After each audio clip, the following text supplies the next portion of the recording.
সাতক্ষীরায় নদী তীরের মাটি লুট করছে একটি চক্র। এতে বাড়ছে ভাঙনের ঝুঁকি, অন্যদিকে দুর্বল হয়ে পড়ছে বাঁধ। মাসখানেক ধরে ব্যাপকভাবে মাটি কেটে বিক্রি শুরু হলেও ব্যবস্থা নিচ্ছে না প্রশাসন। এ নিয়ে তীব্র ক্ষোভ জানিয়েছেন স্থানীয়রা। সাতক্ষীরায় জলাবদ্ধতা নিরসনে বেতনা নদী ও মরিচাপ নদ এবং বেশ কয়েকটি খাল খনন করেছে সরকার।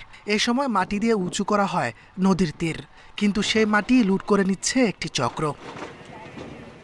নদী তীরে মাটি তুলে নেওয়ায় বাড়ছে ভাঙনের ঝুঁকি, পাশাপাশি বাঁধেও ভাঙনের আশঙ্কা রয়েছে। এতে দুশ্চিন্তা বেড়েছে স্থানীয়দের। তাদের অভিযোগ, কয়েক মাস ধরে অবাধে এই কাজ চললেও প্রশাসন নীরব। ভেড়ি এখন কেটে ওই মাটি কেটে অনেকে ব্যবসা করছে। ভূমিদস্যুরা এগুলো কেটে নিয়ে যাচ্ছে যাচ্ছার মতন, যাতে করে আমাদের কৃষি সম্পদের অনেক ক্ষতির সম্মুখীন।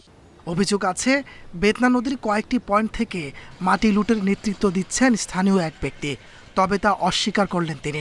খায়রুল তার কাছে মাটি গাড়ি চুক্তি কিনিনি, এবারে মনসুর কাজ করতেছে, ওর কাছে মাটি আমি কিনি না। আমি তো ব্যক্তিগতভাবে বলতে কোনো মাটি কাটি না। অবৈধভাবে মাটি লুটকারীদের বিরুদ্ধে দ্রুতই ব্যবস্থা নেওয়ার আশ্বাস জেলা প্রশাসকের। মাটিগুলো আসলে সঠিক ব্যবস্থাপনার মাধ্যমে এটি নিলাম হচ্ছে না, বা অন্য কোনোভাবে চলে যাচ্ছে বা বিনষ্ট হচ্ছে, সেক্ষেত্রে কমিটির মাধ্যমে সেটার অবশ্যই ব্যবস্থা গ্রহণ করা হবে। বেতনা ও মরিচাপ এবং ৭১টি খাল খননে সরকারের খরচ হয়েছে ৪৭৫ কোটি টাকা। Independent news.